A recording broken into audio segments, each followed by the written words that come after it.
오늘 우리는 자기 자신을 사랑하지 못하고 외로움에 있었던 사람을 만나보려고 합니다. 그 사람은 바로 우물가에서 예수님을 만난 사마리아의 여인입니다. 사마리아 여인에게는 5명의 남편이 있었습니다. 그리고 결혼은 하지 않았지만 만나고 있던 남자도 한 명 있었습니다. 그녀는 그렇게 많은 사람들을 만났지만 마음속에 공허함을 채울 수 없었고 만족함을 느낄 수 없었습니다. 그런 그녀는 자기 자신을 사랑하지 못했고 부끄러워했습니다. 중동의 낮 시간은 너무 뜨겁기 때문에 이 지역에 살고 있는 사람들은 낮 시간에 휴식을 취합니다. 하지만 사마리아 여인은 사람들의 눈을 피하기 위해 햇살이 뜨거운 정오의 시간에 물을 깃기 위해 우물가에 나옵니다. 자기를 두고 이 조롱하는 사람들의 시선을 피하고 싶었고 자기를 두고 수군거리는 사람들의 목소리를 듣기 싫었기 때문입니다. 하루는 여인이 우물가에 나갔을 때 예수님께서 앉아 계셨습니다. 예수님께서는 여인에게 물을 청하시며 이렇게 말씀하셨습니다. 이 물을 마시는 자는 다시 목마르려니와 내가 주는 물을 마시는 자는 영원히 목마르지 아니하리니 내가 주는 물은 영원히 샘솟는 샘물이 되리라.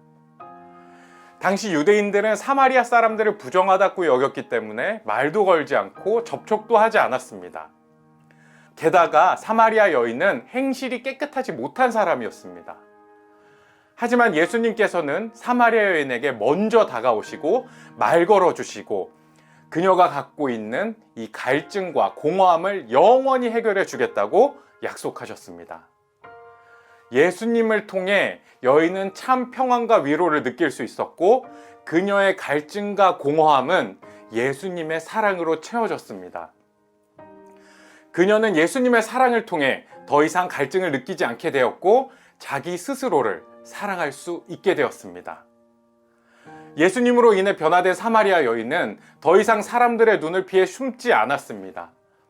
오히려 사람들을 찾아다니며 예수님의 사랑을 전하는 사람이 되었습니다. 예수님께서 사마리아 여인을 찾아가셨던 것처럼 지금 우리를 찾아오셔서 우리를 회복시키시고 사랑으로 채워주고 계십니다. 우리의 낮은 자존감, 또 미래에 대한 두려움과 막막함, 그리고 숨기고 싶은 아픔과 상처는 우리 혼자의 힘으로 이겨내기 힘듭니다. 하지만 예수님의 사랑이 있다면 우리는 예수님과 동행하며 그 아픔들을 이겨낼 수 있습니다. 그리고 우리가 그 사랑 안에 거할 때 우리는 참 평안과 위로를 느끼고 우리는 우리 스스로를 더욱더 사랑할 수 있습니다. 예수님의 사랑 안에 거하면서 예수님의 사랑을 통해 스스로를 더욱 사랑하는 여러분들이 되시기를 간절히 소망합니다.